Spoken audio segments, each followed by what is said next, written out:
Buenas tardes, mi nombre es Joanna Santana. Eh, Le voy a hablar sobre la literatura romana y sobre su característica. La literatura romana es aquella que se desarrolló en la antigua Roma desde su surgimiento en el siglo 800 a.C. y en el siglo 400 después de Cristo, y que se escribió y se escenificó fundamentalmente en el latín, aunque también haya habido algunos textos en lengua griega. La literatura romana se diferencia de la literatura latina en que ésta va más allá del imperio.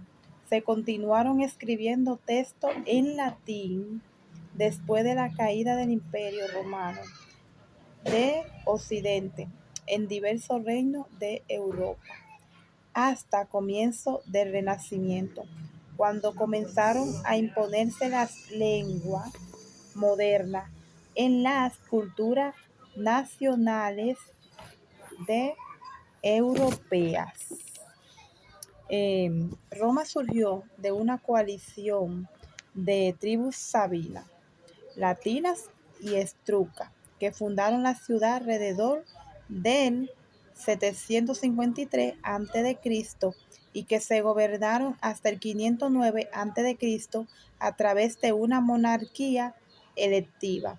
Ese año el rey es desterrado y se funda la República, período en el que comienza la expansión de Roma.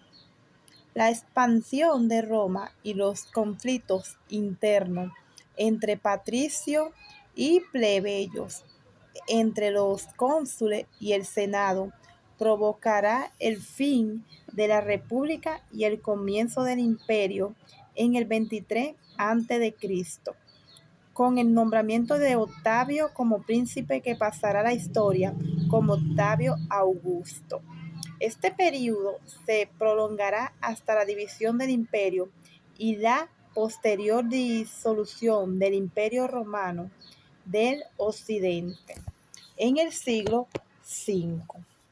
En ese contexto, la literatura romana puede dividirse al menos en cuatro etapas: desde los orígenes de Roma hasta el contacto con el mundo griego en el siglo III a.C., desde el siglo III hasta el fin de la República.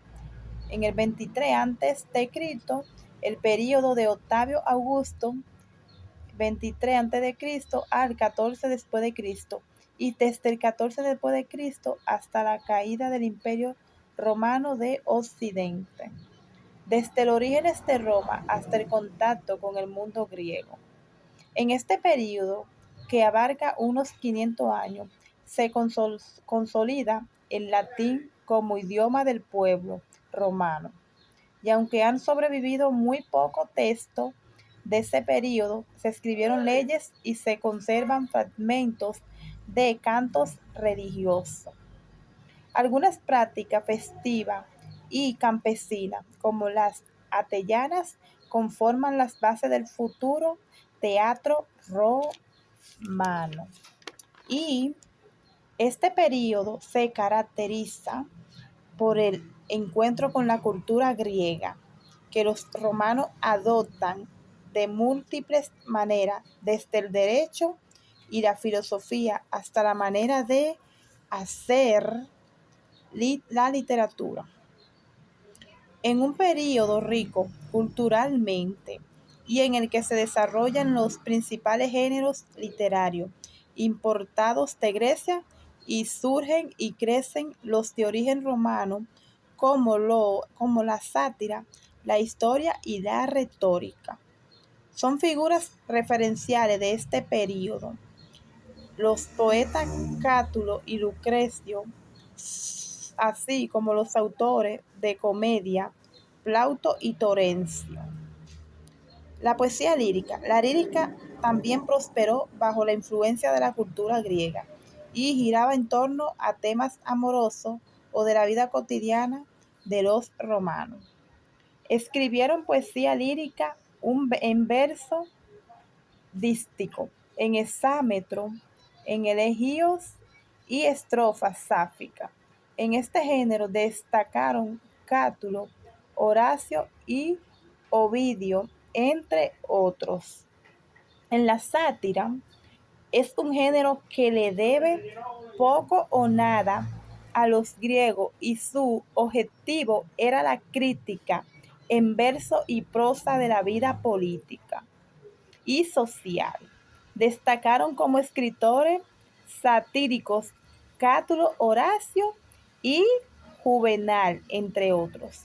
En la fábula, otro género heredado de Grecia, el de los relatos moralizantes, protagonizado por animales, que en Roma tendrá como mayor representante a Fedro. En la tragedia se inspiró en la dramaturgia griega, especialmente en Eudípedes, y su autor más destacado fue Séneca, mejor conocido por su difusión del pensamiento estoico. Este género no tuvo en Roma la misma relevancia que en Grecia. En la comedia, la intención de este género era generar la hilaridad a través de situaciones de enredo que a veces podían incluir cierta crítica a las costumbres, aunque enriquecida con la tradición griega. La comedia ya tenía fuertes raíces en la cultura romana y fue más importante que la tragedia. En la novela es un género tardío, también de origen griego, que narra las vicisitudes de uno o más personajes y que en Roma tiene dos grandes representantes, eh, Petronio y Apuleyo. Muchas gracias. Eso es todo.